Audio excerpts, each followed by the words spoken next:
For this project, I used 2.5 packages of these burlap favor bags that I picked up on sale at Hobby Lobby, some folk art chalk paint in the color Rich Black, and some self-adhesive number stencils that I had in my stash. I started by placing the number 1 stencil in the bottom right corner of one of the bags and used a round sponge dauber to apply an even layer of paint on top of the stencil. Then, while the paint was still wet, I carefully removed the stencil from the bag. I then continued to repeat this process to number the rest of the favor bags 2 to 25. I also used some red and white baker's twine from the Dollar Tree and a Christmas swag that I had gotten on sale after Christmas. I decided which part of the swag that I wanted to be the top, then flipped it over. I started on the left side of the swag and tied the end of the baker's twine in a double knot to the metal bar at the bottom, then decided how long I wanted it to hang and cut off the excess. I then repeated this step on the right side of the swag, trying to keep the same length as the strand on the left side. After I had the 2 end strands in place, I tied 3 more of the strands between them, trying to space them out as evenly as possible and making sure the middle strand was the longest of the 5. Once I had all of the strands in place, I cut off any excess twine at the knots. Next, I took 25 of the mini clothespins from the Dollar Tree and placed 5 of them on each of the strands, alternating the direction they were facing, keeping them spaced as evenly as possible, and used a small dab of hot glue to secure them in place. This is where you would go ahead and put the little goodies into the bags before putting them on the clothespins. To finish up this project, I placed the bags onto the clothespins in numerical order, and this one is finished. I absolutely love how this countdown swag turned out. Not only is it super fun to open these little bags leading up to Christmas, it looks so pretty hanging beside our tree. I will say though that these small clothespins won't hold a lot of weight, so you need to use larger clothespins if you're planning on putting anything with weight into the bag. For this project, I used a 5-inch round vase from Walmart, a 4.9-inch round vase, and a 3.5-inch round vase, both from the Dollar Tree. I started by cleaning the inside of the 3.5-inch vase with some rubbing alcohol, and then used Krylon Fusion spray paint in the color gloss white to paint the inside of the vase. To make the snowman's hat, I used a black foam sheet and some black craft felt from Hobby Lobby, along with a lid to a candle that was roughly the same size that I wanted the brim of the hat to be. I placed the largest side of the candle lid down onto the foam sheet and traced around it with a pencil and cut it out. Next, I placed the largest side of the candle lid down onto the black craft felt and traced around it twice and cut it out. Then, using hot glue, I sandwiched the foam circle between the 2 felt circles. Now, the reason I added the foam in the middle was to give a little bit of stability to the hat base. For the body of the hat, I used a foam pool noodle from the Dollar Tree and placed it in the middle of the hat brim and measured out how tall I wanted it to be, and then used a pair of scissors to cut it to size and made sure that the cut end was level so that it would sit flush on the hat base. I then used the leftover piece of black felt and some hot glue to cover the piece of the pool noodle. Now, I do want to mention that I used the least amount of hot glue possible directly on the pool noodle because it will melt the foam, so I applied the glue to the felt first so that it would cool down a little bit before coming into contact with the pool noodle. Also, I did not cover up the end of the pool noodle that would be attached to the hat base. Once the pool noodle was covered, I cut off the excess felt as close to the edge of the pool noodle as possible. To cover the top of the pool noodle, I placed it down onto the top of the extra felt and traced around it, then cut it out. I then used hot glue to attach it to the end of the pool noodle that is going to be the top of the hat, making sure none of the green foam was visible. Once the glue had set up, I went around the edges with some scissors to clean up any excess felt hanging over the edges to give it a nice clean finished look. After I had the body of the hat finished, I used hot glue to attach it to the center of the hat base. Next, I took some red and white buffalo check fabric and cut a strip 2 blocks wide, then folded it in half and used hot glue to secure the 2 edges together to create a scarf to go around the top of the hat. Once I had the scarf made, I used a little bit of hot glue to tack it in place while wrapping it around the hat and tied a knot off to one side, letting the tails hang off to the side just a bit. Then I set the hat on the snowman's head and cut the scarf tails to the length that I thought looked best. To add a little bit of character to the hat, I dug around in my florals and found a piece of flocked greenery and a red poinsettia and used hot glue to attach them to the side of the hat. Once the hat was finished, I used hot glue to attach it to the top of the snowman's head. I then used my Cricut to cut out a face for the snowman in some permanent vinyl and applied it to the front of the vase. I also used my Cricut to cut out 4 buttons for the snowman in some permanent black vinyl and applied 2 to the middle section of the snowman and 2 to the bottom section of the snowman. Next, I took some more of the red and black buffalo check fabric and cut it 2 blocks wide, then folded it over twice using hot glue to secure it in place to create a scarf for the neck of the snowman. Since this is a tiered candy dish, I only wanted the scarf wide enough to go around the mouth of the 4.9-inch vase and not cover the buttons or the mouth when the head was in place. After I had the scarf made, I used hot glue to attach it around the mouth of the 4.9-inch vase, and once I had it wrapped around the vase, I went ahead and attached the 2 ends together for a more secure hold, then trimmed up the tails to a length that I thought looked best. To finish up this project, I filled the bottom tier of the snowman with some kisses in a silver wrapper, and the middle tier of the snowman with some kisses in a blue wrapper, and then stacked them back up in the appropriate order. Y'all, I love how this snowman candy dish turned out. It's super festive and looks so cute on the kitchen counter for the duration of the holiday and winter seasons. For this project, I used a paperback book that I had on hand that I had already read, and started by removing the front cover along with all of the pages up until the start of the first chapter, as well as the back cover and the spine cover. I took a piece of regular printer paper and set the book on top of it, then traced around it with a pencil and cut it out to help determine how big I needed to make the snowman template. To create the template, I placed a piece of paper inside the book and roughly sketched out the outline of a snowman shape and cut it out. Once I had the template cut out, I placed it on top of the book so that the bottom section of the snowman stopped close to the center of the page and traced it out. You want to be careful and not make the snowman too wide, or it won't look like a snowman at all when it's finished. After I had the snowman traced onto the book page, I took a sharp utility knife and carefully cut along the line that I had traced, using a small amount of pressure to cut through a couple of pages at one time. Once I had finished cutting, I removed the section of the pages I just cut. I then continued to repeat this step until I had all of the pages in the book cut. After I had all of the pages cut, I set the snowman up and fluffed out the pages to make him look nice and full. To make a scarf for the snowman, I took some red and black buffalo check fabric and started cutting about a half a block in, then ripped it the rest of the way so that it would have frayed edges. I then took the scarf and tied it loosely around the neck of the snowman so that it would not squeeze the pages back together, then trimmed up the tails. Then, to finish up this project, once I had the scarf in place, I fluffed up the body of the snowman one last time, and this one is finished. This little guy turned out absolutely adorable and was extremely cheap and easy to make using materials that I already had laying around the house. For this project, I used one of these Christmas houses from the Dollar Tree that I had already previously painted gray for a different project, and started by using Waverly chalk paint in the color crimson to paint the siding and bricks on the house as well as the bow on the wreath with 2 good coats. Once that was dry, I used Faux acrylic paint in the color bright green to paint the wreath on the door and the very bottom of the 2 trees with 2 coats. Next, I took Waverly chalk paint in the color white and painted everything else except the roof portion of the house with 2 good coats.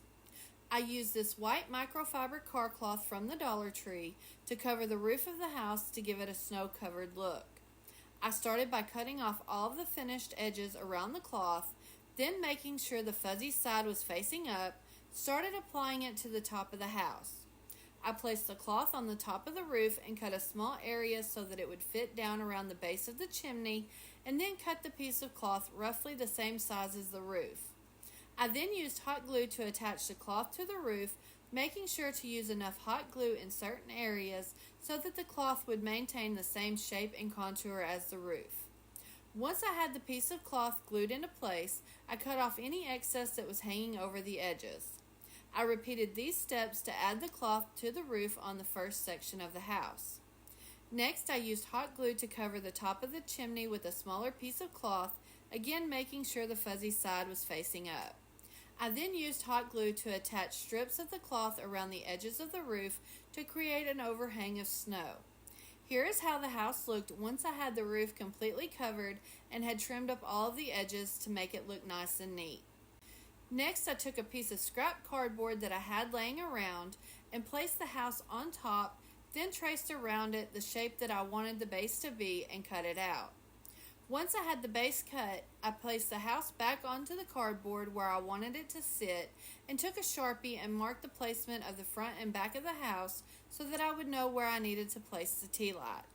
I then placed the tea light in the center of the two marks and traced around it, then used a sharp utility knife to cut out the circle.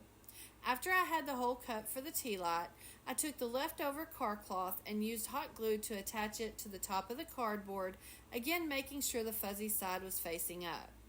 I also went around the edges of the cardboard with some hot glue and the cloth to give the base a nice finished look.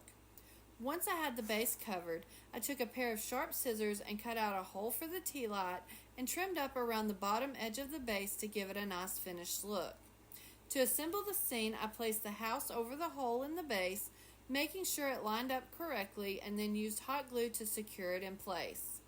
Next, I used a set of these green bottle brush trees from the Dollar Tree and used hot glue to attach the smaller tree to the right side of the house in the front and the larger tree off to the left side of the house. Then, to finish up this project, I placed an LED flameless tea light candle from the Dollar Tree in the bottom of the house, and that's it for this one. I am really happy with the way this one turned out. It's gorgeous and doesn't look like it was made with items from the Dollar Tree. For this project, I used a 3-pack of Jergens white bar soap and a small cheese grater, both from the Dollar Tree. I started by using the cheese grater to grate 1 bar of the soap, being extra careful at the end to not snag my fingertips on the grater. Once I had the bar soap grated, I added a tiny amount of water to the bowl and mixed it using my fingers so that the soap pieces would start sticking together. Now for this, you don't want to add too much water to start with because it will cause the soap to start melting and will increase the drying time of the snowballs. After I was happy with the consistency of the soap mixture, I started making the snowballs. I worked a small amount of the soap in my hands until it was about the consistency of Play-Doh or clay. I then went ahead and rolled it up into a ball, being mindful not to roll it out too smooth so that it would look more organic like a real snowball. Once I had the snowball formed, I set it aside on a piece of parchment paper and allowed it to dry for a couple of hours. I continued to roll up the snowballs until I had used up all of the soap mixture, making sure to roll them out in a variety of sizes so that it looked more organic. I was able to get roughly 7 snowballs of various sizes out of each bar of soap, ending up with roughly 21 snowballs. While the snowballs were drying, I took this tall glass vase from the floral section at Walmart and cleaned the outside of it with some rubbing alcohol. I used my Cricut to cut out this North Pole Farm vinyl decal using some silver and black vinyl and applied it to the front of the vase. Then, to finish up this project, once the snowballs were completely dry, I placed them down inside the vase, and this one is finished. Y'all, these turned out so cute. They're going to be perfect for my guest bathroom this holiday season for a fun little winter touch, and everyone gets their own soap during get-togethers, so it's more hygienic. It's a win-win. For this project, I used 3 brown faux fur sheets that I picked up on sale at Hobby Lobby. To create the body of the reindeer, I used 1 full sheet of the faux fur. I folded the first sheet in half and used hot glue to glue the edges of the fur together. I hot glued one end and the side together completely, but left one of the ends opened a bit so that I could stuff the body with polyfill. Please be careful and watch your fingers because the glue can seep through this fur. I would definitely recommend using finger protectors if you have them. I used hot glue for this project and it worked great, but you could sew it if you'd like. I used some polyfill that I had in my stash to stuff the body of the reindeer. I used small handfuls at a time and kind of fluffed up the polyfill before putting it inside the fur. I made sure to stuff the body enough so that it would look nice and full, making sure to get in all the corners where the fur was glued together. Once the body was stuffed with the polyfill, I pushed the stuffing back far enough inside so that I could close the opening. I folded the edges of the fur inside and used hot glue to glue it together. You will have to hold the seam closed for about 10 seconds so that the glue will have time to set up. After I glued the opening shut and gave the hot glue enough time to fully set up, I went back and pushed in all the corners that were sticking out using my fingers and a paintbrush. The only corner I wanted to be sticking out was the one in the top rear of the body for the reindeer's little tail. To make the head and neck of the reindeer, I used another fur sheet. I folded the sheet in half and cut it so that I would have two pieces that were roughly the same size. Once I had the fur cut, I took a straight stick from my yard and decided about how long the neck should be and cut it to size. In the front part of the body, I cut a small slit in the fur so that I could insert the stick that was going to help stabilize the neck of the reindeer. With the stick in place, I took one of the pieces of fur and wrapped it around the stick, letting it overlap the back and sides of the body just a little bit. When I was happy with the placement of the fur, I used hot glue to glue the neck to the body and to close up what will become the back of the neck. I made sure to leave the top of the neck open so I could stuff it with polyfill. I then used more polyfill to stuff the neck until I was satisfied with how it looked. Once I was happy with the amount of polyfill in the neck, I again used hot glue to close up the opening. To attach the head of the reindeer, I took the other piece of fur and placed it over the neck with the longest hair facing the back side of the reindeer. I then used hot glue to glue it to the neck. I use the Gorilla Glue hot glue sticks for all of my projects and it works extremely well. I've never had any issues with it once it's completely set up. They're my absolute favorite hot glue sticks to use. I wanted the seam under the chin of the reindeer to look nice and clean, so I folded the edges of the fur inside the head and used hot glue to hold it in place. Then I used hot glue to attach the two ends. This gave me the nice finished looking seam that I wanted. Again, I left the front of the head open so that I could fill it with polyfill. Then I filled the head with the polyfill until I was happy with the way it looked. Once I was happy with the way the head looked, I then closed up the opening.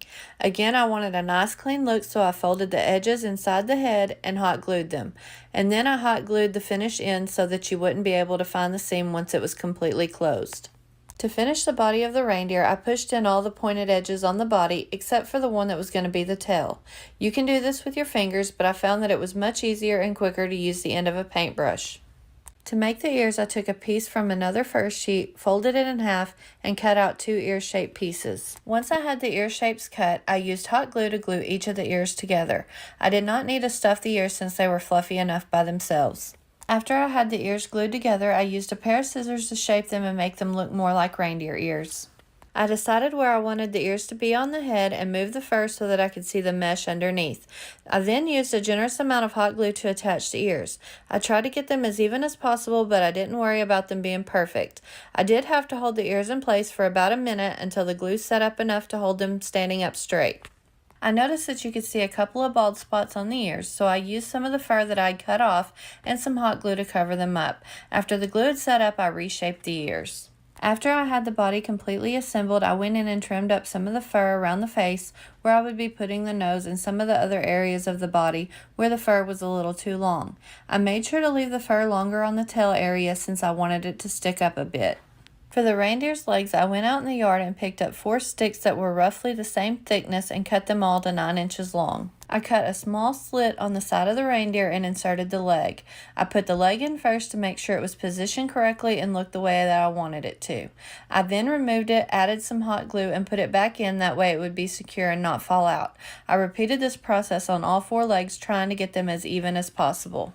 I went outside again and found a small piece of a tree branch that I thought looked like antlers and used it for the antlers. I cut a slit in the top of the head right between the ears and inserted the antlers to make sure they fit nicely. I then removed them and added some hot glue and put them back in. The glue probably was not necessary since they fit snug, but I wanted the added security. I used a scrap piece of a red and black buffalo check handkerchief for the scarf. All I did was fold the fabric over on itself twice and use a tiny dab of hot glue on each of the ends to hold it together. I then wrapped it around the reindeer's neck and overlapped the 2 pieces on one side of the neck and hot glued it in place. To finish the scarf, I trimmed off the ends where I hot glued them together and then made tiny slits all the way across the end to give it that frayed look of a scarf. For the nose, I used one of the large red berries from a package I picked up at Dollar Tree. I scraped off some of the fake snow, but I wanted to leave just a little bit on there to give the nose some texture. I then gave it one coat of apple barrel paint in the color black. Once the nose was dry, I removed the wire from the berry and used hot glue to attach it to the reindeer. I then went in and trimmed up the fur around the nose and the face. Y'all, I'm so in love with how this reindeer turned out. I actually named him Prancer, but I think he is so unique and different. It only took about an hour or so to put him together, and he fits in perfectly with my woodland-themed Christmas decor. For this project, I started with an old leather belt that my son had outgrown. If you don't have one on hand, you can probably find one pretty cheap at a thrift store. First, I removed the buckle from the belt, that way I would be left with just the leather strap. Once I had the buckle removed, I started at the end of the belt that did not have the holes in it, and with a ruler I measured and made a mark every 2 inches so that I would know where to place the bells. I measured every 2 inches, but depending on the size belt and the size bells that you use, you may need more or less space between the bells. For the sleigh bells, I used some rusty looking Jingle bells that I picked up at Hobby Lobby for 50% off. I used a generous amount of hot glue to attach the bells to the belt at every 2-inch mark all the way up to where the pre-drilled holes started. I just used a generous amount of hot glue to attach the bells and it worked out great for me, but if you wanted to, you could use a stronger adhesive such as E6000 for a stronger hold. Once I had all 12 bells attached to the belt, I folded the end of the belt with the holes over and used a generous amount of hot glue to glue it together to form a loop. I did leave a small opening in the top of the loop so that I could put the hanger in place once I had it made. To make the hanger for the sleigh bells, I used one of the plastic shower curtain rings from Dollar Tree and some twine also from Dollar Tree. I used the twine and hot glue to wrap the shower curtain ring, making sure to leave the area where the ring snapped closed free of any twine so that I could put it in the loop I made on the belt. Once I had the curtain ring wrapped, I carefully burnt off the fuzzies from the twine like I had done in the previous DIY. After I had the hanger made, I put it through the loop on the belt and snapped it shut. I then took some hot glue and glued it to the top of the loop so that it wouldn't move around and so that you couldn't see where I didn't cover the snap with the twine. With the hanger securely in place, I went ahead and closed up the rest of the loop using lots of hot glue. Please be careful if you're using a belt with holes in it because the hot glue will come up and bite you through the holes. I've got a blister to prove it. To decorate the top of the sleigh bells, I started by hot gluing 2 pine greenery picks that I had in my stash right below the hanger facing outward to create the base for the rest of the embellishments. Then I took a pine cone off of a scrap pick that I had in my stash and used hot glue to glue it in the center of the greenery. Next, I took 2 bunches of berries off of a holly pick from Dollar Tree and hot glued them on either side of the pine cone. I put one closer to the bottom of the pine cone and the other closer to the top of the pine cone. Then, to add the finishing touches to the sleigh bells, I took 2 pieces off of a snow-covered pick and put one on either side of the pine cone, sort of like I did with the berries, and hot glued them into place. And that's it for this one, y'all. It was super simple and quick to put together. I absolutely love how it turned out. I've always wanted one of these to add to my holiday decor, but never really wanted to pay full retail price because they can be kind of pricey. For this project, I started with 19 of the plastic shower curtain rings from Dollar Tree. You will need 2 packages since they come in packs of 12. I started by snapping all the rings closed, and then I took some twine from Dollar Tree and wrapped all 19 rings completely, making sure none of the plastic was showing. Once I had all the rings wrapped, I burnt the fuzzies off of these just like I did in the 2 previous projects. Next, I took one of the plastic wine glasses that comes in a 6-pack from Dollar Tree and removed the bottom piece that just screws on.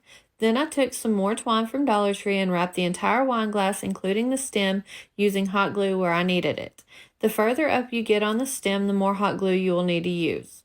Again, I burn off all the fuzzies for a more rustic look. To make the top section of the tree, I took 6 of the shower curtain rings that I had wrapped in twine and glued them together. I used hot glue to attach the rings to each other in a way that sort of resembles a pumpkin shape.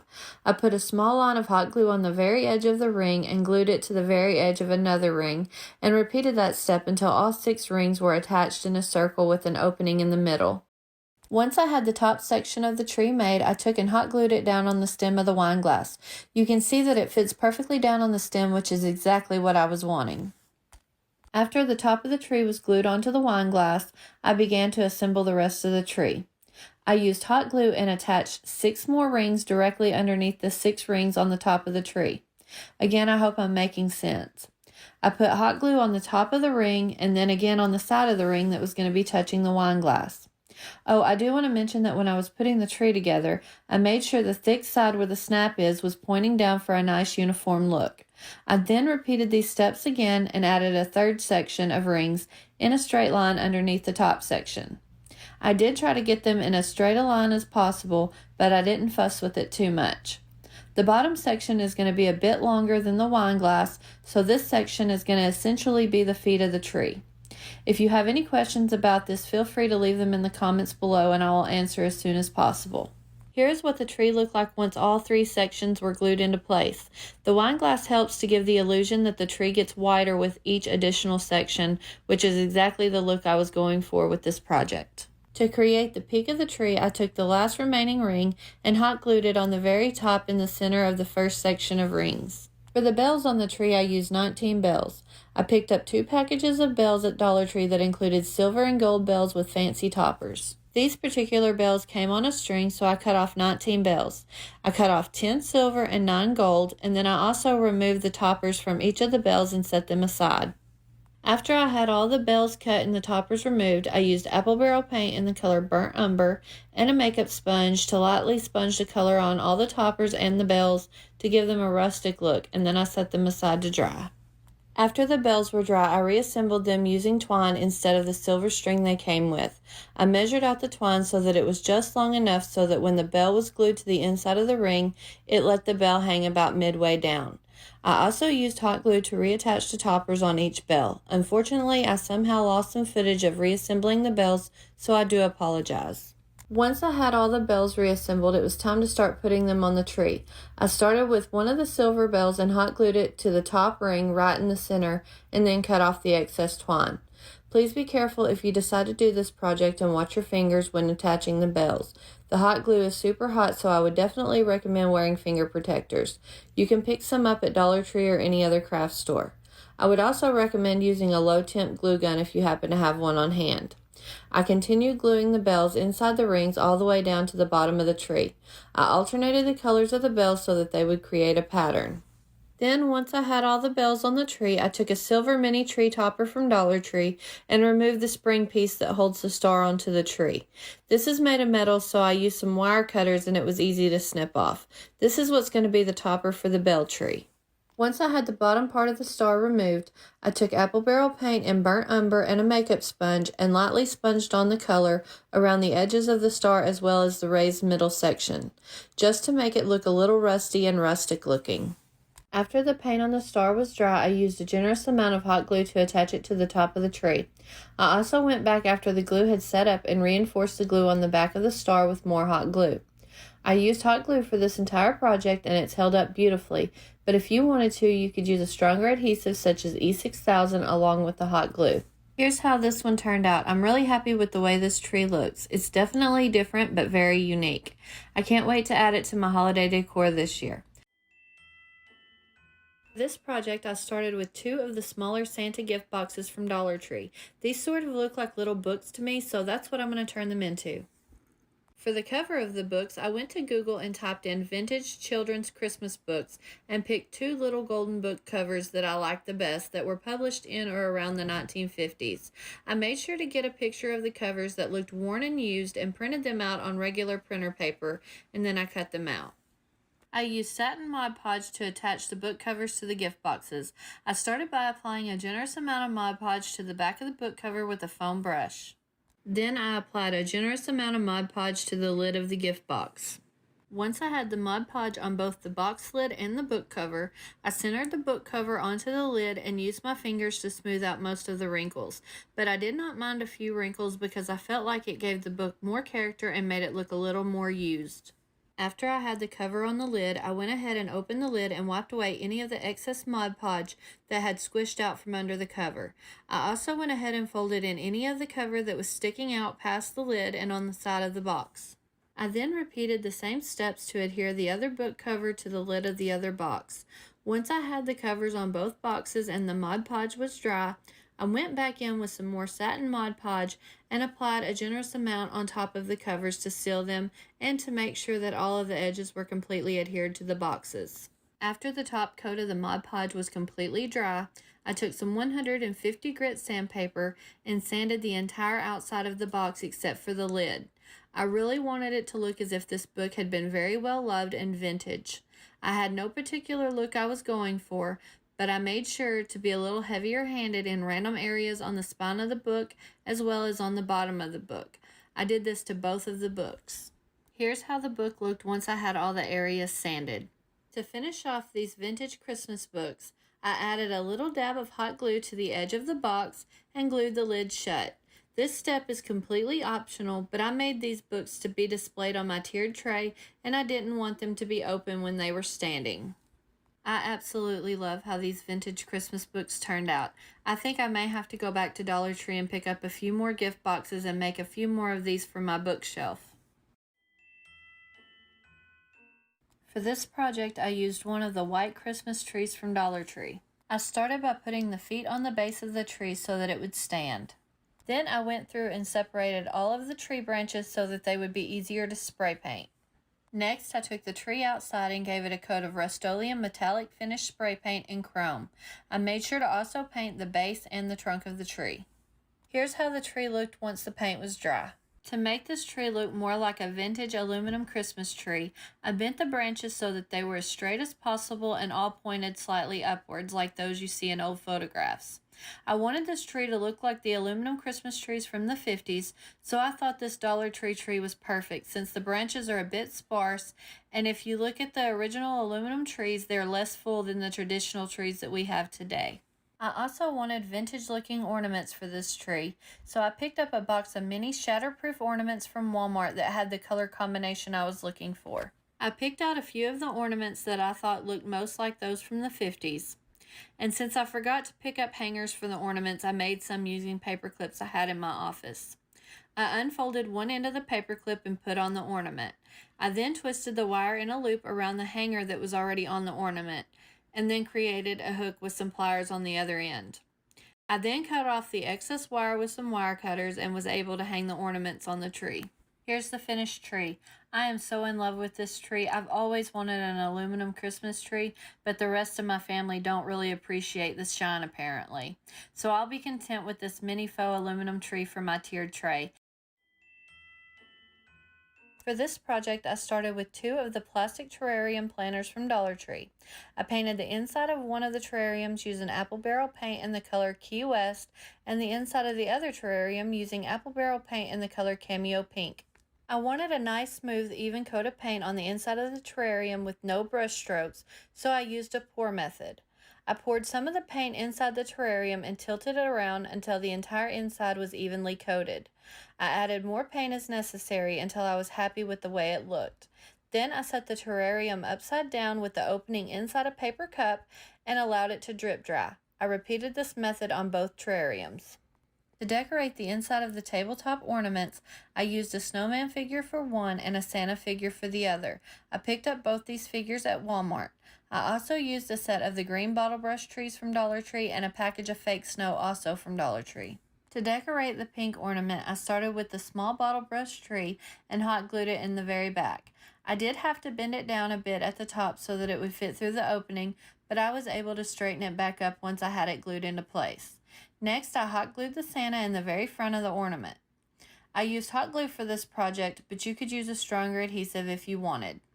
When I had both pieces glued into place, I added just enough of the fake snow so that the base of the tree and the base of the Santa were completely covered and couldn't be seen.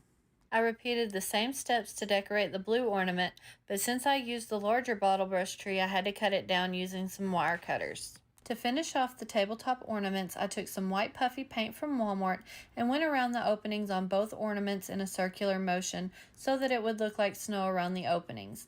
It does take this puffy paint a few hours to dry, and it will end up dripping since these ornaments are setting upright, but I think that creates a more natural looking snow. So if you do recreate this project, make sure to set them on a paper towel or scrap paper to dry. Y'all, these tabletop ornaments turned out so cute. I absolutely love them, and I think they're perfect for a 1950s themed Christmas. You can create so many different ornaments using these terrariums that the possibilities are truly endless. For this project, I started with 2 of the tinsel trees from Dollar Tree and removed all the tinsel. It was super easy to remove once I found the end at the bottom of the tree. All I had to do was unwind it. It wasn't glued down or twisted around anything to hold it in place. To recover the tree forms, I used a green ribbon from Walmart for one tree and a red berry ribbon also from Walmart for the other. To make the green ribbon tree, I cut 9 strips of green ribbon at roughly 16 inches long. Once I had all the ribbon cut, I folded each strip in half and used hot glue to glue the 2 sides together. I definitely recommend finger protectors for this step because the hot glue will seep through the ribbon and burn your fingers. I repeated this step for all 9 strips of ribbon. Once I had all 9 strips of ribbon glued in half, I took some scissors and starting at one end of the ribbon, cut little slits all the way down the ribbon strip. I made sure to cut on the side that wasn't glued together and to not cut all the way through the ribbon. I wanted it cut just enough so that when it wraps around the tree form, it fans out and makes little loops of ribbon. Once I had all the ribbon strips ready, I started gluing them to the tree frame. I started at the bottom and used dabs of hot glue along all the bars to hold the ribbon in place. I made sure not to pull the ribbon too tight when I was wrapping it around the tree form because I did not want the form to be visible. And if you pull too tightly, it can cause the slits in the ribbon to gap and show the frame. I do want to mention that I'm using wired ribbon for these trees, but you can use any ribbon you like. Once I had the bottom ribbon wrapped around the tree frame, I took another ribbon strip and went up just a little higher than the bottom ribbon, but let the next ribbon hang over the top of the bottom ribbon just a little, and hot glued it into place on all the bars, again not pulling too tightly. I then continued to work my way up the tree form, covering it in layers of the ribbon. As the tree gets smaller, the higher up you go, you will need to cut off the excess on some of the ribbons, and then you can use those smaller pieces closer to the top. To cover the very top of the tree, I used a piece of one of the ribbons that I had to shorten. I rolled it up tightly and used hot glue to attach it to the top of the tree. This is where the wire and the ribbon is helpful because I was able to pinch the ribbon at the top so that it would close up the gap at the top of the tree. Then to finish off this tree, I made a bow out of some more of the green ribbon and used a generous amount of hot glue to attach it to the top of the tree. I'm sorry I didn't film me making the bow because, well, I'm not a bow maker and I struggled to get this bow to look halfway decent. I'm still learning, but I promise as soon as I figure it out, I will show it in future videos. I also went in with a small pair of scissors and cut off any loose strings from the ribbons to tidy up the tree. I then took the second tree form and the red berry ribbon and repeated the exact same steps to cover it the same way. I'll show y'all how these look together after this next project. For this project, I started with one of the white poster boards from Dollar Tree. I used one of the small styrofoam cones from Dollar Tree to help me roll up this piece of poster board into a shape of a tree. Once I had the poster board rolled up, I used some hot glue to hold it together. You could use tape, but I had my hot glue gun sitting right there handy. After I had the tree shape glued together, I removed the styrofoam cone. Then I took a pair of scissors and cut off the excess poster board at the bottom of the tree so that it would stand up. Next, I took one of the ribbon trees that I made in the last DIY and used it to determine how tall I wanted this tree to be. I wanted it to be taller and skinnier than the 2 ribbon trees. Once I decided how tall I wanted the tree to be, I cut it down to size, making sure that it would stand on its own without wobbling around. To cover this tree, I used some pretty green wrapping paper from Walmart that I think matches the other 2 ribbon trees. I cut 3 strips of wrapping paper roughly 3 inches wide. This paper had a cutting guide on the inside, so I cut 3 squares wide. Once I had the strips cut, I folded them in half and glued them together just like I did with the ribbon. Again, just like I did with the ribbons, I cut slits all the way down the strips, being extra careful this time not to cut too far up and cut the paper in half. To wrap the tree, I started at the bottom of the tree and hot glued the wrapping paper all the way around the bottom, making sure the bottom of the wrapping paper was flush with the bottom of the tree so that it could stand up. Once I had the wrapping paper wrapped all the way around the tree, I cut off the excess and hot glued the end to the tree. I then continued up the tree with the wrapping paper, hot gluing each strip just a little bit higher than the last until the entire tree was covered. 3 strips of wrapping paper was all I needed to cover this size tree, which is roughly 18.5 inches tall. Here is how the tree looked once it was completely wrapped with the wrapping paper. To finish this tree, I took a bunch of red berries off of a Dollar Tree holly berry pick that I had in my stash and hot glued it to the very top of the tree. Here is how this set of trees turned out. I absolutely love them all. You could make so many different trees using different ribbons and even using leftover wrapping paper from gifts. The possibilities are truly endless with these trees, and they take very little time to make. For this project, I used a shadow box from Hobby Lobby. You can also use one of the piggy bank boxes from Dollar Tree for this project as well. I started by removing the back of the shadow box. To stain the shadow box, I used Rust-Oleum stain plus polyurethane in the color Kona that I picked up at Walmart and a foam brush. I stained the entire shadow box inside and out with one coat of the Kona stain. I did not wipe off any of the stain with anything except the foam brush. Here's how the shadow box looked once it was completely stained. You can see here that I did decide to use some wide painter's tape to protect the glass from the stain. I went ahead and removed the tape from the glass while the stain was still a little bit wet. I wiped away any stain that had managed to get under the tape so that it would not stain the glass. If there was a spot that had already dried on the glass, I used some rubbing alcohol and it came right off. Since I put lights inside the shadow box, I took a drill with a small drill bit and drilled a hole in the bottom corner in the back of the box so that I could feed the lights into the shadow box. To cover the back of the box that you will see from the inside, I used a blue textured piece of scrapbook paper from Hobby Lobby. I traced the back of the box onto the scrapbook paper and cut it out. After I had the piece of scrapbook paper cut to size, I applied a generous layer of Mod Podge to the inside of the back of the box and then applied the scrapbook paper. I did not try to smooth out any of the wrinkles. I just smoothed out around the edges so that the scrapbook paper was properly adhered to the back of the box. Once I had the paper put in place, I flipped it over and took a tool with a sharp tip and poked a hole through the paper where I had pre-drilled the hole for the lights. Since I wanted the back of the box to look like a winter night sky, I took some Waverly chalk paint in white and a coarse paintbrush and made some stars or snow, whichever one you prefer. I put some of the white paint on the paintbrush and used my finger to flick the paint onto the scrapbook paper to create the illusion of either stars shining or snow falling. I continued to add white paint specks until I was happy with the way the night sky looked. This is kind of messy, so be sure to protect your workspace. I cleaned the glass on the shadow box with some rubbing alcohol, making sure to remove any smudges or fingerprints so that I could apply a vinyl decal. After I had the glass clean and it was dry, I took a vinyl decal that I had purchased from Etsy and cut out on my Cricut machine and applied it to the front of the glass.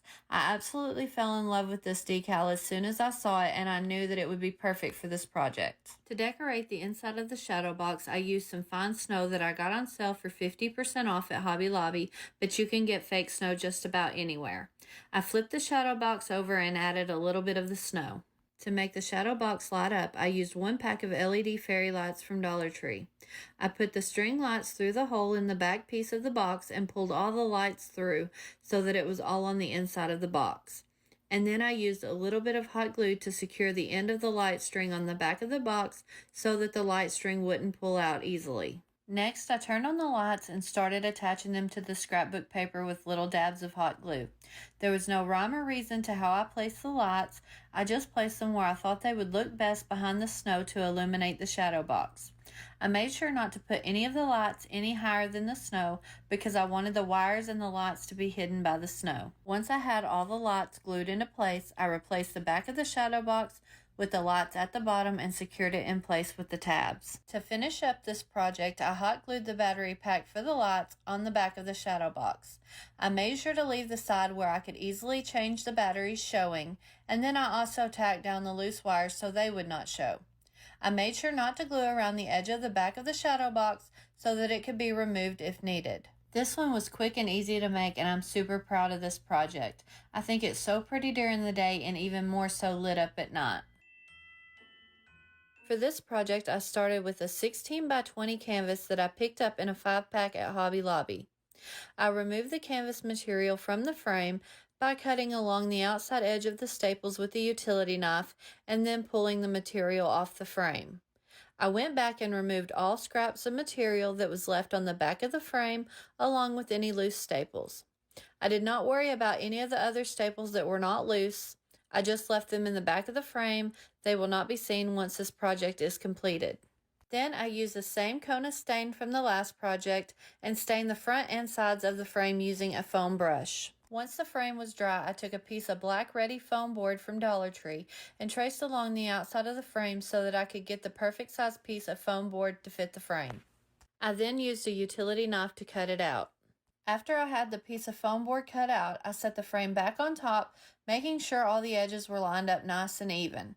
Then this time I traced around the inside of the frame so that I would know the area of where the image needed to be on the board.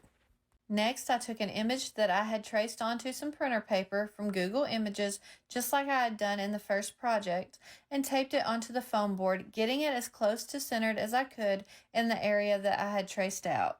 Once the image was taped onto the board, I used a pen with a sharp tip on it to trace around the image and transfer it onto the board.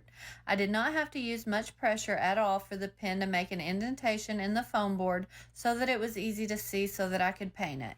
Here's how the image looked once it was transferred onto the foam board.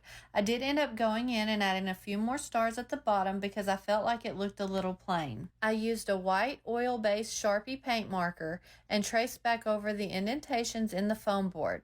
I wanted this to look like it was written with chalk on a chalkboard, so I only went over the image 2 to 3 times until I was happy with how it looked. Here's how the image looked once I went over it a couple of times with a white paint marker. I decided that Rudolph needed a red nose, so I took a red Sharpie marker and colored in the nose of the first reindeer pulling Santa's sleigh. I used a generous amount of hot glue around the edges of the foam board and then placed the canvas frame on top, making sure all the edges were lined up. You could use a stronger adhesive here, but I found that Gorilla Hot Glue really holds the foam board and the wood frame together with no issues. I wanted a few of the stars to light up, so I used some warm white, almost gold lights that I had in my stash. I decided which stars I wanted to light up, and then I took a tool with a sharp tip and made a hole in each of the stars that I was going to put a light in. I made sure the hole was just big enough for the top of the light to stick through without the whole light hanging out. I used some tape to hold the lights into place just long enough for me to get the rest of the lights put in the sign. Then I went back in with some hot glue and put a bead of glue around the back of the lights to secure them in the holes and to the back of the foam board. I repeated these steps until I had all the lights in the stars. To finish up this project, I hot glued the battery pack for the lights on the back of the sign and secured any loose wires. Y'all, this one is probably my favorite out of all of today's projects. I absolutely love how this one turned out, and for some reason it really speaks to me. For this project, I used a red and white Christmas doorknob hanger from Dollar Tree, the large skeleton key from a 2-pack from Hobby Lobby, and a wooden tag also from Hobby Lobby. First, I started by putting the skeleton key onto the door hanger. I used the key ring that came with the keys to do this. Next, I stained the front and back of the wooden tag using the Kona stain and a foam brush. Once the wood tag was completely dry, I took a vinyl decal I made in Cricut Design Space that says Santa's Magic Key and put it on the wood tag. If you don't have a vinyl cutting machine, you could use stickers or freehand the tag. This step is completely optional, but I wanted this key to look old and well loved. So I took some apple barrel paint and burnt umber and a coarse paintbrush and dry brushed some of the paint onto the bells, the white and red thread around the ring, and across the white vinyl on the wood tag just to make it look a little more aged. Here's what everything looked like once I had it distressed a little with the burnt umber paint. Then to finish this project, I put the wood tag onto the key ring, and that's it for this one. It was so quick and easy to do, but I love it. I'm absolutely thrilled with how this Santa's Magic Key turned out, and to be honest, I'm kind of sad at the same time. I wish I'd had one of these keys when my son was younger. We never had a chimney, and this would have been perfect to leave out on the doorknob on Christmas Eve and make it that much more magical. For this first project, I used one of these 8x10 whitewash wood plaques from Walmart. All of the reindeer wood cutouts from this mini ornament pack from Walmart, some Rust-Oleum stain in the color Kona, and the names of Santa's reindeer that I cut out in matte black vinyl using my Cricut. I started by staining all 9 of the reindeer front and back with the Kona wood stain. Next, using an L-shaped ruler to keep the reindeer straight and somewhat evenly spaced, I placed one of each of the reindeer onto the wood plaque, facing them all in the same direction. Once I was happy with the placement of the reindeer, I took some hot glue and applied a small amount to the back side of each reindeer and attached them to the plaque. You could use wood glue or a stronger adhesive to attach the reindeer if you wanted for a stronger hold. After I had the first row of reindeer attached, I then moved the ruler down to the middle of the plaque and laid out the second row of reindeer. For this row, I reversed the order of the reindeer and had them all facing to the right. Again, once I was happy with the spacing and placement of the reindeer, I used hot glue to attach them to the plaque. Then, for the third and last row, I moved the ruler down to the bottom of the plaque and laid out the reindeer in the same order and facing the same way as the first row and hot glued them in place. Next, I took the vinyl reindeer names and laid one under each of the 9 reindeer and applied them to the plaque. I decided to lay out the reindeer names in the same order as they are in the song Rudolph the Red-Nosed Reindeer. I tried to get them spaced out as even as possible and as straight as possible, but because the spaces between the rows were so small, I couldn't use a ruler, so they may not be perfect, but that's okay. Then, to finish off this project, I took some Waverly chalk paint in the color crimson and the end of a small paintbrush and gave Rudolph his red nose at the request of my son and husband. And that's it for this one. It's really simple, but I think it turned out really cute. For this project, I used one of these 1.9 inch by 13.8 inch styrofoam wreath forms from Walmart, a set of old deer antlers my dad had laying around, but you could use 2 of these fake antlers from Walmart, one of these flocked greenery picks with blueberries from Hobby Lobby, one of these flocked greenery picks with the red berries from Hobby Lobby, one of the rusty Jingle bells from Hobby Lobby, 1 package of microfiber spa towels from Dollar General, some twine, some jumbo wired burlap ribbon with gold edges from Dollar Tree, and some more of this rustic ribbon from Hobby Lobby. I started by cutting the orange trimmings off of both of the microfiber towels. Once I had the trimmings cut off the towels, I folded them in half long ways and cut them so that I would get 2 pieces out of each towel for a total of 4 pieces. I made sure the fluffiest side of the towel was facing the outside of the wreath and started covering the wreath form with the towels. I started at one end of the towel and used hot glue to attach it to the back side of the wreath form. I then continued to apply hot glue to the wreath and place the towel on top, making sure to pull it tight so that the front of the wreath was wrinkle-free and so that all the seams were on the back side of the wreath. I found it easiest to adhere the top portion of the towel to the back of the wreath first, then go back and pull the bottom of the towel tight and glue it down. This helped to remove all the wrinkles on the front side of the wreath. I continued to adhere the microfiber towel all the way around the wreath until it was completely covered. I used a total of 3 half pieces of the towel and just a little bit of the 4th piece. Once I had the wreath form completely covered, I placed the antlers on the bottom half of the wreath and used a generous amount of hot glue to attach them to the wreath form. I painted 2 of the large zip ties from Dollar Tree with Waverly chalk paint in the color Snow White and used one on each of the antler bases to secure them a little more. I made sure the locks of the zip ties were on the back side of the wreath and pulled them nice and snug and cut off the excess zip ties. Next, I cut apart both of the picks and started filling in bare areas around the antlers. I started with the biggest pine piece and used hot glue to secure it in place close to the top of the antler, and then continued to place the other pieces around the antlers until I was happy with the way it looked. I did make sure to mimic whatever I did to one side of the wreath on the other side to help balance out the look. I also included some of the leftover pieces from the picks that I used in the earlier projects to help fill in the more sparse areas and to add a little more shine. A little tip I use when putting florals on wreaths is to lay out the pieces before I start gluing them into place so that I have a good idea of how I want the finished wreath to look. Here's how the wreath looked once I finished putting all the florals in place. I made this bow using the 2 ribbons off camera and hot glued it to the center of the bottom of the wreath between the 2 antlers. I'm still learning how to make bows, and to be completely honest, I still struggle, so I had to follow a tutorial, and I will leave a link to the one I used in the description box below. I did not want any of the zip ties showing, so I went back and added another piece of greenery to the center of the wreath behind the bow to cover it up. To cover up the gap between the antlers, I took a pine cone and hot glued it over the gap. Next, I took one of the rusty jingle bells and hot glued it to the center of the bow. Then, to finish up this wreath, I took another piece of the burlap and gold ribbon and looped it through the top of the wreath and hot glued the two ends together to create a hanger. I made sure the seam of the hanger was on the back side of the wreath and hot glued it to the back of the wreath to secure it, and this one is finished. I absolutely love this wreath. I think out of all the wreaths I have ever made or bought, this one is my favorite. The camera really does not do this wreath the justice it deserves.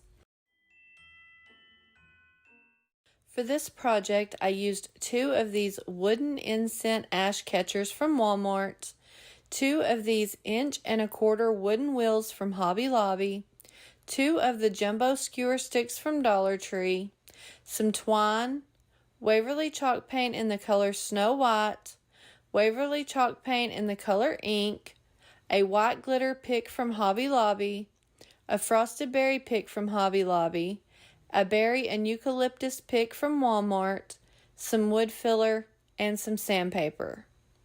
I started by using the wood filler to fill the hole where the incense stick goes on both of the ash catchers and set them aside to fully dry.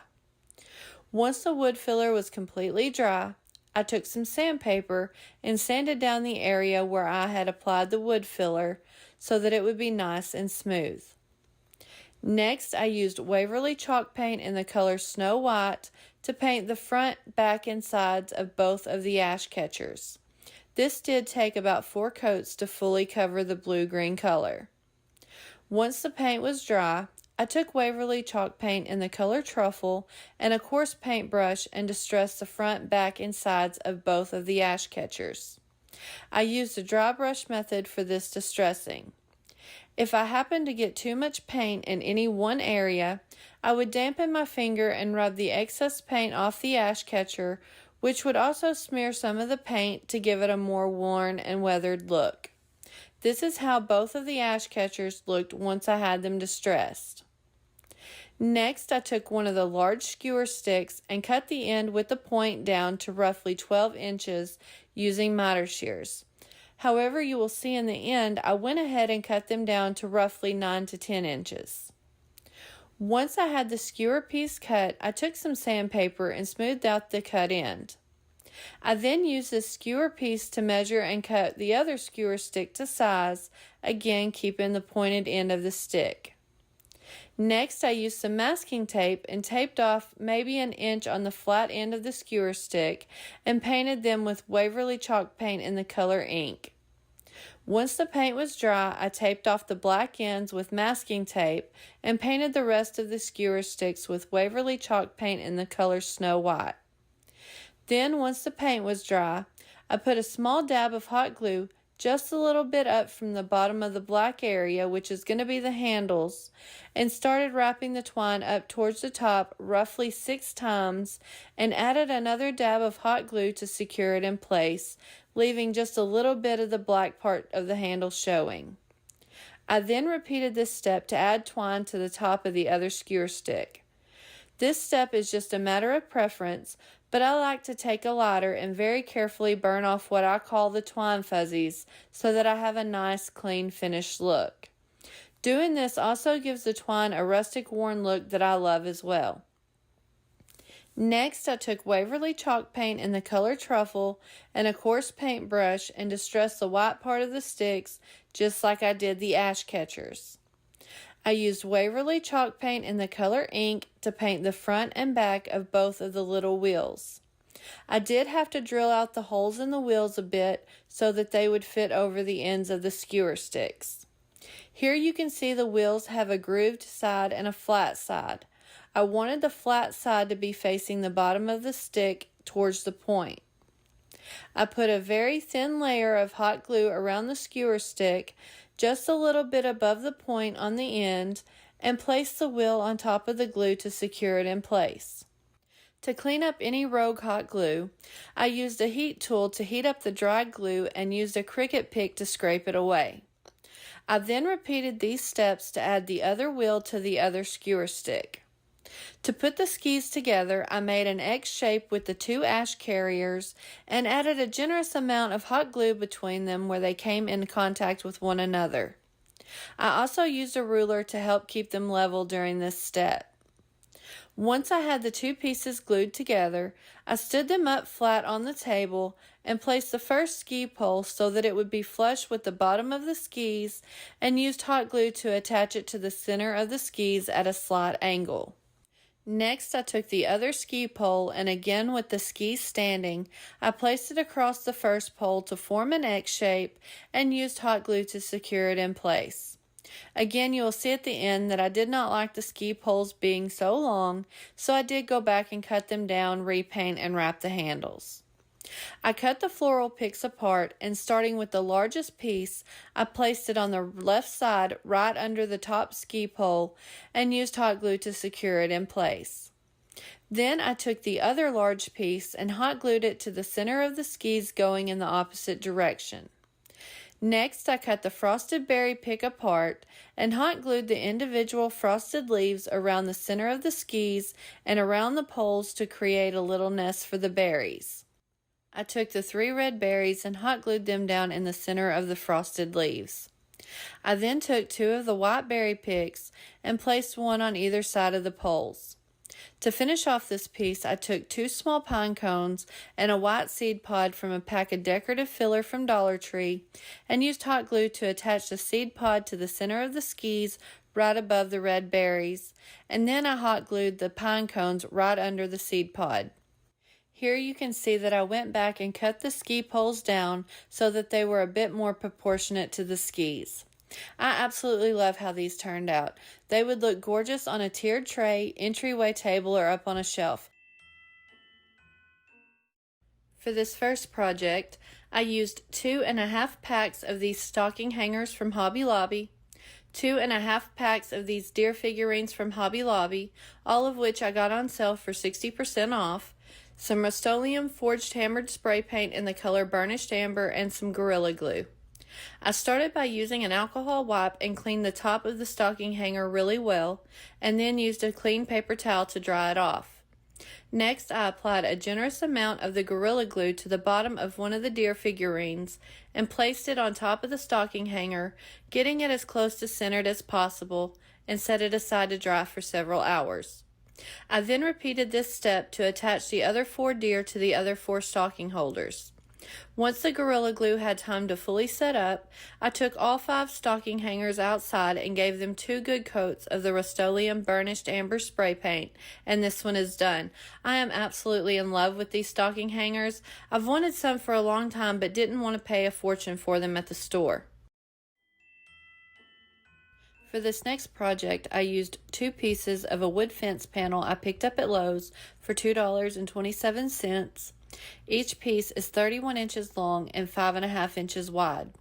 A stencil set I picked up on sale at Hobby Lobby, a template I traced off the original piece from the computer, Rust-Oleum wood stain in the color American Walnut, Waverly chalk paint in the color Snow White, and some wood glue. I started by placing the wood glue along the top edge of one of the wood pieces, leaving a few areas without the glue so that I could apply some hot glue for a quick hold. When I had the wood glue all along the edge of the wood, I went back and added a few dabs of hot glue to the areas where I had not applied the wood glue. Next, I placed the 2 pieces of wood together and held them until the hot glue had time to set up. I then flipped the sign over and used a staple gun to reinforce the seam on the back side of the sign for a more secure hold. After I had the sign put together, I took the Rust-Oleum stain in the color American Walnut and stained the entire sign, front, back, and sides. Once the stain was dry, I took some carbon paper and taped it to the back side of the Merry Christmas template. Next, I placed the template onto the front of the sign, getting it as centered as possible, and used some tape to help hold it in place. Then I took a sharp pointed pen and traced along all the letters to transfer them onto the sign so that I could hand paint the words. Here you can barely see the marks left by the carbon paper on this dark wood, but it is visible enough off camera to paint. Next, I took a pointed paintbrush and Waverly chalk paint in the color Snow White and painted the words onto the sign. I didn't worry about covering every inch of the wood in the letters because the original sign was very distressed. After the words were dry, I took the snowflake stencil I got at Hobby Lobby and placed the snowflake that was the closest match to the original onto the sign in roughly the same place and used a pouncing brush and some more of the Snow White chalk paint and stenciled it onto the sign. I then moved the stencil to the next area where there was a snowflake on the original sign and stenciled one there, and then repeated it to add the third and final snowflake to the sign. Again, I did not use a lot of paint because I wanted the wood to show through for a bit of a distressed look. Next, I took the Happy Holiday stencil from the stencil pack I've had for years and placed it down onto the sign where the two trees are on the original, and took the pouncing brush and some Snow White chalk paint and stenciled on two of the trees. When the paint was dry, I took a chip brush and some more of the Snow White chalk paint and dry brushed it all over the front of the sign, making sure not to get too heavy. Next, after all the paint was dry, I took a medium grit sanding sponge and sanded the entire front side of the sign to distress it a little more and to tone down the white color of the design, and this one is finished. I think this sign turned out fantastic and can't wait to display it on my mantle. For this next project, I used one of these 16 by 20 canvases from this 2-pack that I picked up in the plus section at Dollar Tree. I started by flipping over the canvas and using a sharp utility knife to cut along the outside edge of the canvas frame so that I could remove the canvas from the frame to create a reverse canvas. Once I had the canvas removed from the frame, I used a pair of pliers to remove all the leftover pieces of the canvas. Next, I took a flathead screwdriver and some pliers and very carefully removed all the staples from the back and the front side of the frame. After I had all the staples removed, I took some Krylon chalky finish paint in the color Classic White and painted the front and sides of the frame with 2 good coats. I flattened out the canvas fabric and took a 10.5-inch plastic plate from Walmart and placed it in the center of the canvas, using the creases from where the canvas was attached to the frame as a guide. I used apple barrel paint in the color Cloudless and a foam pouncer brush to paint around the outside of the plate while holding the plate in place so that I would have a perfect white circle. Next, I used apple barrel paint in the color Bright Blue and the same sponge brush with the light blue paint still on it, and painted the rest of the front of the canvas, again holding the plate in place. I went back in with some more of the Cloudless blue paint and went back around the plate, followed up with some more of the bright blue to blend the two colors together, all while the paint was still wet. I decided I wanted the background blue to be a bit darker, so I went ahead and mixed a little bit of the apple barrel paint in the color Black with some apple barrel bright blue paint, and using the same sponge brush I had been using, painted the entire front of the canvas except for right around the plate since I wanted the lighter blues to show. Once I had the dark blue all over the canvas, I went back in with some more of the bright blue and painted it all over the dark blue to blend it together. Next, I used some white acrylic paint and a stencil brush from Dollar Tree to create the stars in the night sky. I dipped the stencil brush into the white paint and used my finger to flick the paint all over the front of the canvas with the plate still in place to protect the moon. Once I had the stars in the sky, I carefully removed the plate to reveal the moon. To clean up around the moon and to make it look like it was shining, I took a small paintbrush and went around the inside edges with the Cloudless light blue color and then around the outside of that with a bright blue. Here is how it looked once all the paint was dry on the canvas. After all the paint was completely dry, I placed the frame on top of the canvas using the original creases as a guide and used hot glue to tack it in place on each of the 4 corners. I then flipped the whole thing over and used a staple gun to secure the canvas all along the back side of the frame. Once I had the frame in place, I took a sharp utility knife and carefully cut off the excess canvas fabric from around the outside of the frame. I created this Santa and his reindeer SVG and cut it out in some matte black vinyl and applied it to the canvas, angled at a way so that it looked like he was flying across the moon. I will try to leave a link to this SVG file in the description box below, but I know there are similar ones on the Design Space ready to use. Now, if you don't have a vinyl machine, you could print this out on regular printer paper and Mod Podge it onto the canvas, or you could freehand it. I'm not an artist, so vinyl it was for me. For the hanger, I used one of these sawtooth hangers from a picture hanging kit that I picked up at Dollar Tree. I centered the hanger on the back of the frame and hammered the little nails into place, trying to keep it as straight as possible. At this point, I decided it needed a little something extra, so I texted a picture to my sister, who happens to be a very good artist, and asked her opinion, and she said to stipple the moon a little bit. So I took some Faux Art medium gray and some white acrylic paint along with a Dollar Tree stencil brush and stippled the moon. I'll admit I had no idea what I was doing here, but I just worked back and forth adding in some gray and some white and mixing the two together until I was happy with the way it looked. If I happened to get a little bit of paint on the vinyl, it was easy to wipe away with the damp baby wipe. Here is how it turned out when I was finished with it. I absolutely love this one. It's hands down my favorite out of all of today's projects, and if I'm honest, probably out of all the Christmas DIYs I've done in the last 2 years here on my channel. For this final project, I used 8 of these 8x10 canvases from this 12 pack that I picked up at Hobby Lobby. I actually prefer the quality and look of the Hobby Lobby canvas frames over Dollar Tree, but you could use Dollar Tree frames as well. I started by removing the canvas fabric and staples from all 8 frames, just like I did in the previous projects on this video. Next, I took some sandpaper and sanded off the number stamp on the inside of the frames. Since I was staining these, I did not want the ink to show through the stain.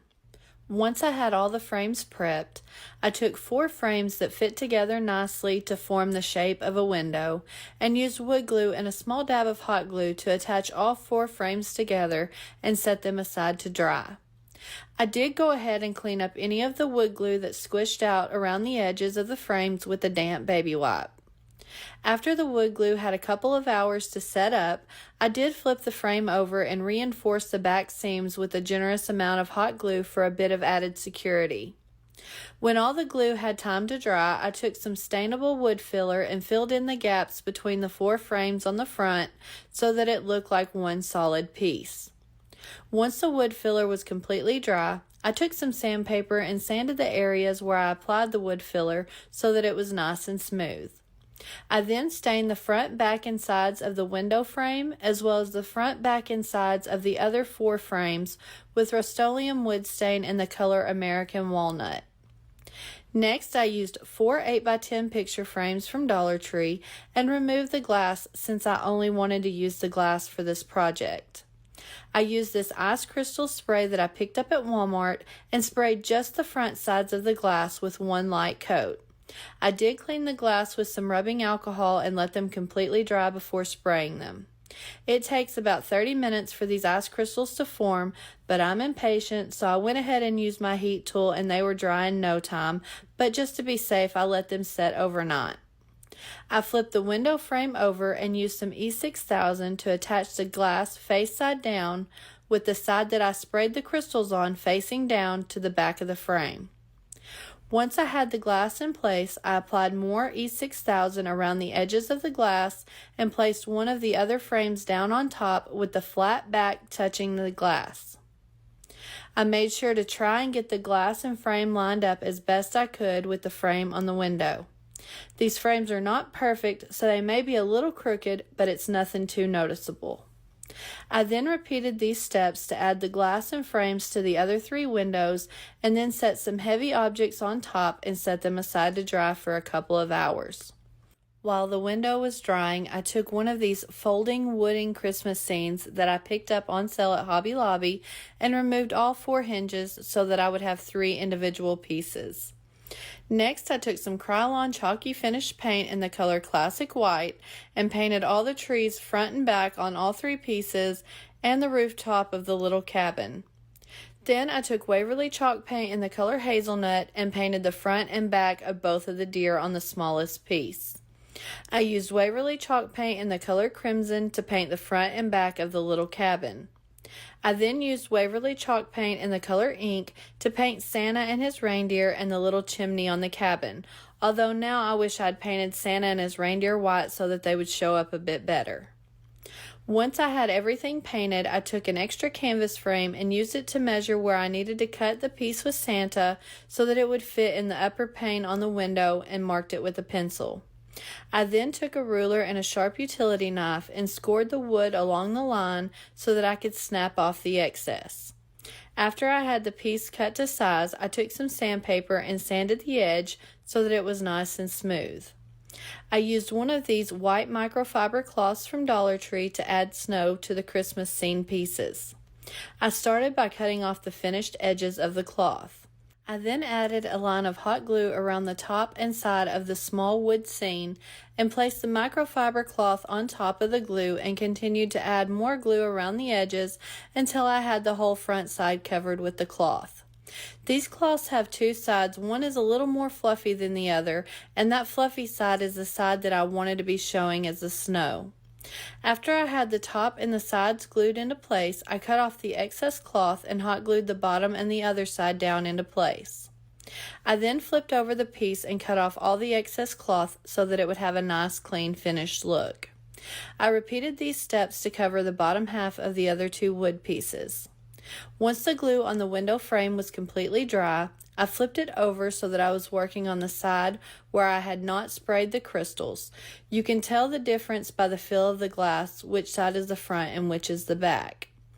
I laid out the three wood pieces face down on the back side of the window on the three frames I wanted them to be visible on, and used hot glue to secure them in place. You could use E6000 or wood glue for this step if you wanted a more secure hold, but the hot glue seems to be holding up really well. Once all the wood pieces were glued into place, this window frame is finished. I wanted to keep it simple, but if you wanted, you could add fairy lights or maybe even some greenery or florals on the top. I also did not add a hanger because this will be sitting on my entryway table, but you could add one to the back if you wanted to hang it up. I am absolutely thrilled with how this one turned out. I really do love it. It did take some time waiting on the glues to dry, but it was so worth it. For this project, I used this 3.8-inch foam egg from Hobby Lobby. First, I placed the bottom of it against the table and applying a bit of pressure, rocked it back and forth to flatten out the bottom just a little. I then used some of this 6-ply natural jute cord and wrapped the entire egg using hot glue as needed to secure it in place. Next, I traced out a pair of antlers that were proportionate to the egg from the computer and shaded in the back with a pencil so that I could transfer it onto some foam board. I taped the template onto a piece of foam board and used a pen to trace the outline of the antlers to transfer them onto the board. I used a sharp utility knife to cut them out. I repeated this step to cut out a pair of ears and a tail from the foam board. Once I had all of the pieces cut out, I used this 3-ply jute cord to completely wrap each of them, using hot glue as needed to secure it in place. Next, I used Rust-Oleum wood stain in the color American Walnut to stain all of the pieces of the reindeer's head and set them aside to dry for several hours. Once the antlers were completely dry, I took a toothpick and cut it in half and placed each half into one of the antlers so that they would be easier to attach to the head. I then repeated this step to add a piece of toothpick to each of the ears. I used one of these 3/4-inch half wood beads for the reindeer's nose. I will leave these in my Amazon shop link below. I used Waverly chalk paint in the color ink and gave the bead one good coat. For the eyes, I used these 3/8-inch black buttons that I had in my stash. To assemble the head, I applied some hot glue on the bottom of one of the antlers and pushed the end of the toothpick down into the top of the head. I repeated this step to add the other antler onto the other side of the head, making sure the two antlers were even. I then placed the ears onto the head right in front of the antlers, again using hot glue on the bottoms of the ears and pushing the toothpicks down inside the foam, making sure they were even. Next, I placed the nose onto the head using hot glue to secure it in place. I used hot glue to attach the buttons to the reindeer's head in front of the ears, making sure that they were as even as possible to create the eyes. Here is how the reindeer's head turned out. For the reindeer's body, I used this medium-sized crate from Walmart, and for the legs, I used 4 of these wood pieces that are 9 inches tall and 2.5 inches wide from this wood economy pack that I got on sale at Hobby Lobby. I used a combination of wood glue and hot glue to attach the legs to the crate. I used the wood glue for a stronger, more permanent hold and the hot glue for an immediate hold. I applied the 2 glues to the top of the legs and placed them onto the crate even with the bottom slat and repeated this step to attach all 4 legs. Next, I used Rust-Oleum wood stain in the color American Walnut to stain the body of the reindeer once the glue had set up. Once the stain was completely dry, I used hot glue to attach the reindeer's head and tail to the body, and this one is done. I used hot glue for video purposes, but I think an E6000 or stronger adhesive may be a better choice. Y'all, this little guy turned out just too cute. I'm planning on putting this little guy beside my tree and using it for some cozy fleece blankets and then for my son's stocking on Christmas Eve. For this project, I used one of these flamingos from the Dollar Tree. I started by taking a sharp utility knife and carefully cut the head off of the flamingo at the base of the neck so that I was left with only the body. Next, using the utility knife, I carefully separated the 2 pieces of the body along the middle seam. This is made of such a thin plastic that the knife had absolutely no trouble gliding right through it. Once I had the 2 pieces separated, I flipped them over and placed them together to form a set of angel wings. I then took some short pieces of a skinny stick and used hot glue to attach them to the middle of the 2 wings where they met to hold them together. After I had all the wood pieces in place, I did go and add more hot glue under the ends for more security. I never could get the bottom stick to lay correctly, so I went ahead and removed it and used a generous amount of hot glue in that area to hold the wings together. I used Waverly chalk paint in the color plaster and gave the front and back of the wings about 3 good coats to fully cover the pink.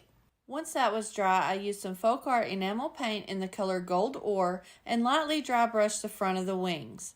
I did go back with the plaster colored paint and tone down any areas where I may have gotten a little heavy-handed with the gold. After all the paint was dry, I used some of this white feather boa from Hobby Lobby that I had left over from a previous project and wrapped it around the center of the wings using hot glue to secure it in place to cover up the gap. Next, I went ahead and attached the boa around the outside edge of both wings using hot glue to secure it in place to give them a nice finished look. I wanted the wings to be a bit more defined, so I took some scissors and trimmed up the feathers on the boa until I was happy with the way it looked. Then I used one of these mistletoe picks from this 2-pack that I got from Amazon, and I will leave a link to these in the description box below. I removed the ribbon from the top of the mistletoe and then used Faux enamel paint in the color gold ore to paint the berries. Once the paint was dry, I took some jute twine and wrapped it around the top of the mistletoe and tied it in a knot. I then took 2 of these small gold bells that I had in my stash and added 1 bell to both ends of the twine, securing them each with a double knot.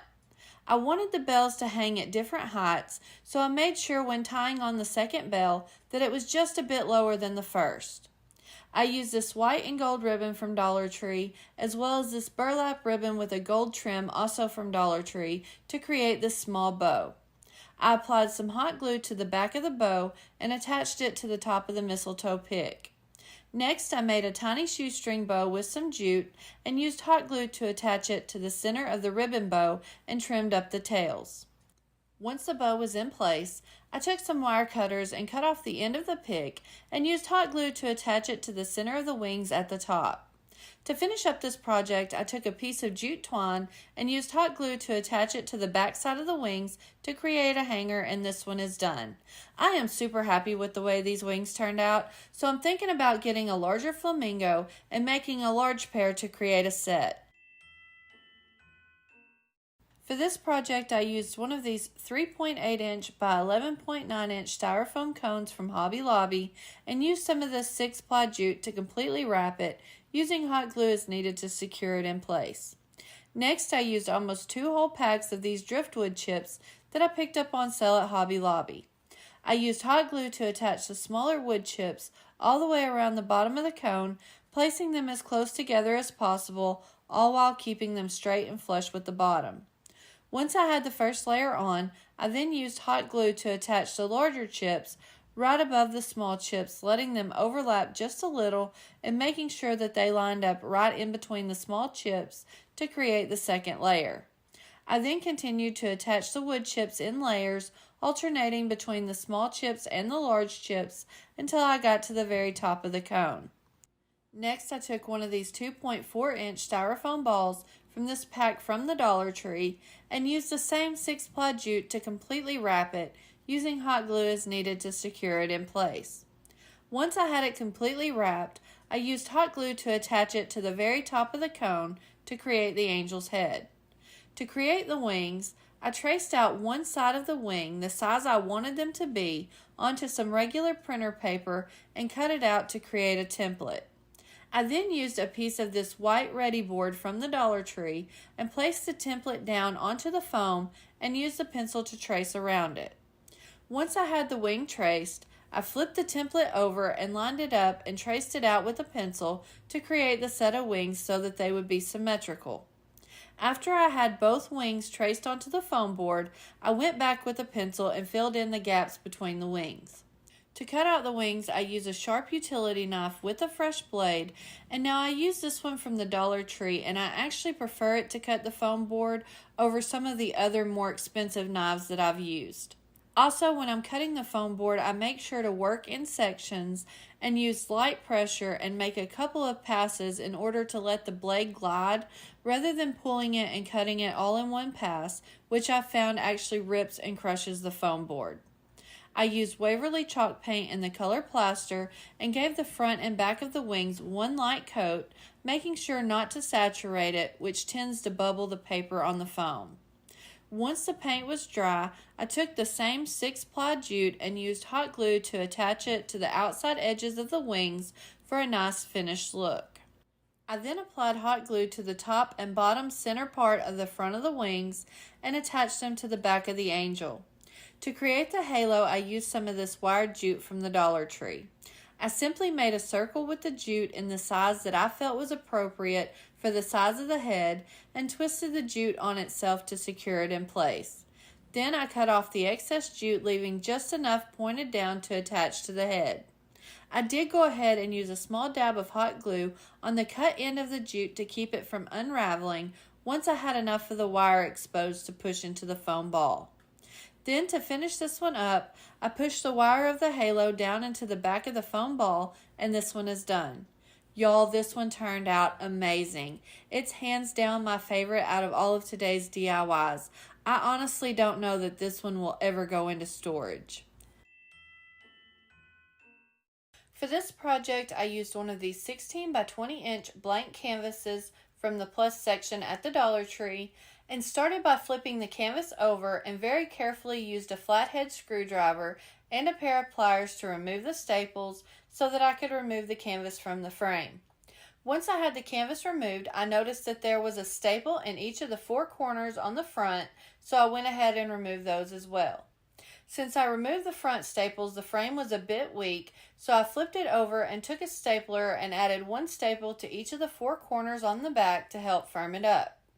Next, I used some Krylon Chalky Finish antiquing wax in the color Dark Vintage to stain the entire frame front and back. While the frame was drying, I cut a piece of foam board from the Dollar Tree to fit the frame. Once the frame was dry, I placed a piece of foam board on the back and stapled it to the frame. Now I used staples because I had them on hand, but you could also use hot glue to attach it to the frame.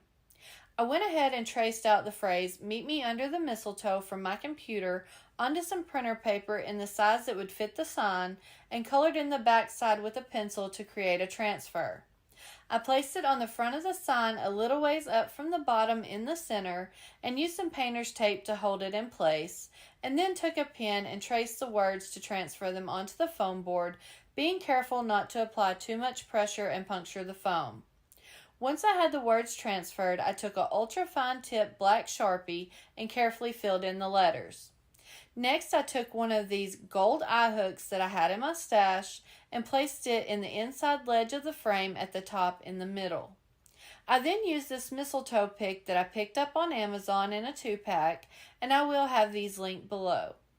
I removed the bow and then attached the piece of jute that came with the mistletoe to the top by feeding the ends through the loop and then back through itself. Once I had the jute attached, I fed one end of the jute through the eye hook, and when I was happy with the length at which the mistletoe was hanging, tied it in a knot and cut off the excess jute. I made a simple shoestring bow using some 4-ply jute and used hot glue to attach it to the mistletoe where I had removed the original bow. And then to finish up this sign, and because I'm a little bit extra, I went ahead and used the same antiquing wax I used for the frame to stain the edges and the back of the foam board for a nice finished look. Y'all, I love the beauty and simplicity of this sign, and I can't wait to add it to my mantle this holiday season. For this project, I used 2 of these wood pieces from this wood economy bag that I picked up on sale at Hobby Lobby. I kept one of the pieces at 9 inches long and cut the other piece into a 6-inch and 3-inch piece. I then used Waverly Antique Wax to stain all 3 wood pieces. Once the wax was dry, I used Waverly chalk paint in the color plaster and heavily dry brushed all the pieces front and back. Next, I used 3 of these number 0 hardwood biscuits that I had on hand, but you can get them at just about any home improvement store. I used a finger sander to sand one end of the biscuit flat, then to shape the sides and top to resemble a candle flame, and to remove the pattern and number on the front and back. I repeated this step to shape the other 2 wood biscuits as well. You could also cut a flame shape out of some foam board if you don't want to use the wooden biscuits. After I had the flames prepped, I used some Faux Art brushed metal paint in the color brushed gold to paint the front and back of all 3 flames. Once all the paint was completely dry, I used hot glue to attach one of the wooden flames to the top of each of the 3 wooden candles, placing them as close to the center as possible. To make a base for the candles, I took one of these long wooden planks from this pack from the Dollar Tree and used Waverly Antique Wax to stain it front, back, and sides. After the stain was dry, I arranged the candles onto the plank the way I wanted them and used hot glue to secure them in place. I started with the largest candle and placed it at the back of the arrangement, then placed the mid-sized candle in front of it, overlapping just a little, and I did add a little hot glue along the side of the candle where it was going to be in contact with the large candle. I then placed the smallest candle out front to the left of the middle candle, again using hot glue on the back edge and bottom to secure it in place. Next, I made 3 simple shoestring bows with some jute and used hot glue to attach one to the front of each of the 3 candles at the top. I then took 6 of these silver bells from this pack that I got on sale at Hobby Lobby and used apple barrel paint in the color brown oxide to give them one light coat. Once the paint was dry, I took some Mod Podge and applied it to the bottom of the bell and sprinkled some cinnamon on top, making sure that it was completely coated, and added another layer of Mod Podge on top to seal it in place. I then repeated this step to cover the top of the bell as well as the other 5 bells and set them aside to dry for about an hour. Here is how these rusty bells turned out. I am super happy with the results and they smell so good. To finish up this project, I placed one of the bells on each one of the bow tails, securing them with a knot and cutting off the excess jute. Now, I wasn't really happy with the way that the bells were hanging, so I left a little bit of jute from the tail and used a dab of hot glue to attach it to the jute above the bell, and this helped the bells to hang straight. I also made sure when tying on the bells that they were hanging at different heights for added interest. Y'all, this set of wooden candles turned out super cute. I have to say that this is hands down my favorite project out of today's video. For this next ornament, I used 5 of these tumbling tower blocks from the Dollar Tree. I started by using wood glue to attach 3 of the blocks together vertically, and then one of the blocks horizontally on the top and the bottom of the 3 blocks to create the base for this ornament. After I had the base put together, I set it aside and allowed it to dry for several hours. Once the glue had set up, I applied a layer of Mod Podge on the front of the base and set it aside to dry for 5 to 10 minutes. While I was waiting on the Mod Podge to dry, I printed out these vintage Christmas book covers that I sized to fit onto the base, onto some regular printer paper, and cut them out. Again, I'll leave a link to this printable in the description box below. Once the Mod Podge was completely dry, I centered one of the book images onto the front of the block and placed a piece of parchment paper on top and used my Cricut Easy Press Mini to reactivate the Mod Podge and adhere the image to the front of the base. Next, I took a finger sander and sanded off all of the paper that was hanging over the edges so that it had a nice clean finished look. I used one of these small gold eye hooks that I had in my stash and screwed it into the top of the ornament in the center.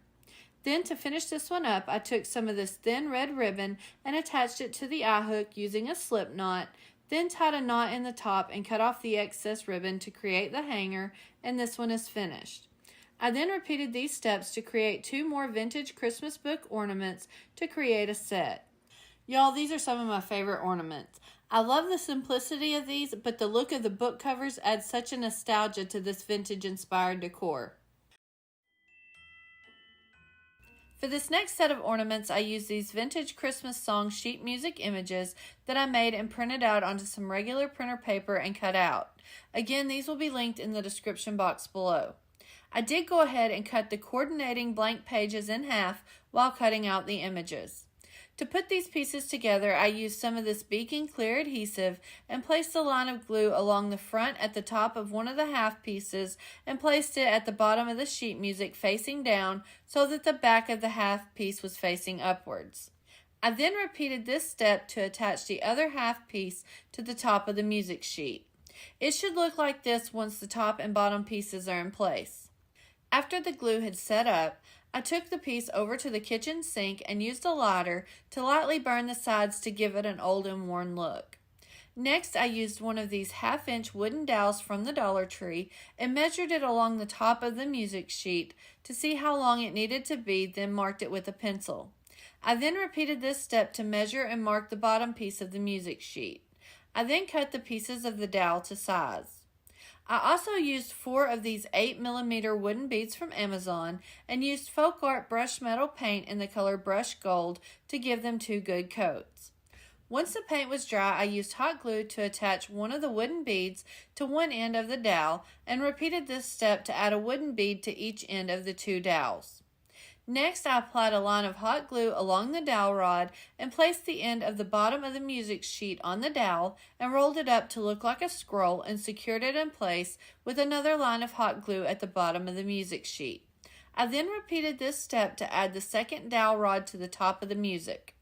Then, to finish up this ornament, I used a piece of this thin red ribbon and fed it through the paper roll on the top of the music sheet, then tied it in a knot at the top and cut off the excess ribbon, and that's it for this one. I then repeated these steps to make the other 2 music scrolls. Y'all, these are my absolute favorite ornaments out of today's video, and the song possibilities for these music ornaments are endless. I chose ones from the early 50s, but you could choose any Christmas songs that you would like. I used one of these 7-inch wooden circles from Walmart. I started by using Anita's acrylic paint in the color white to paint the entire circle with 2 good coats. While the paint was drying, I sketched out this vintage snowman face using an image that I found on Google as a reference and colored in the backside with a pencil to create a transfer. After the paint was completely dry, I taped the transfer onto the center of the circle, then used a pen to trace the face and transfer it onto the circle. Once I had the face transferred, I took a black Sharpie and filled in all of the facial features.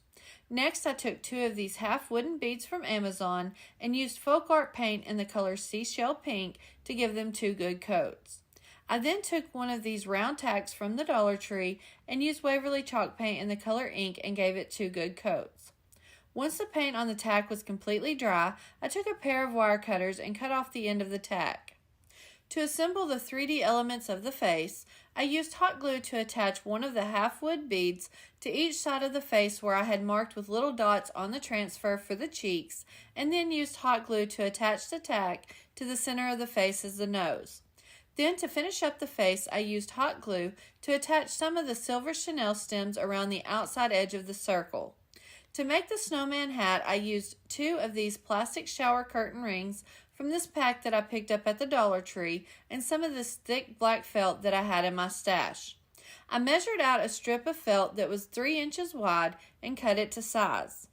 I then made sure the end of the shower curtain ring was closed and then used hot glue to attach it to the bottom of the felt, and adding more glue around the outside of the ring, rolled the felt over the top. Next, I took the second ring and used hot glue to attach it to the top of the felt, then added more glue on the top of the ring and rolled the felt on top.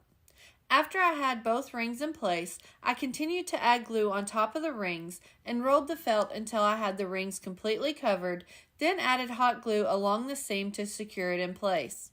Once I had the body of the hat made, I placed it down on top of some more black felt and traced around it and cut it out to get the top of the hat.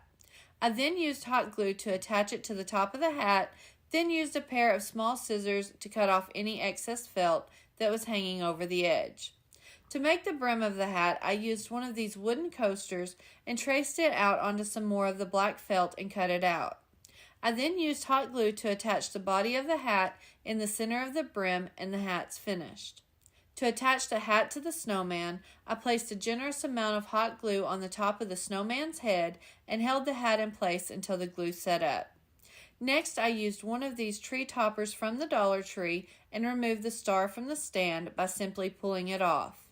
I then used some of this 1.5 inch red ribbon and some of this 1.5 inch white ribbon, both from Walmart, and cut a piece of each ribbon that was roughly 19 inches long.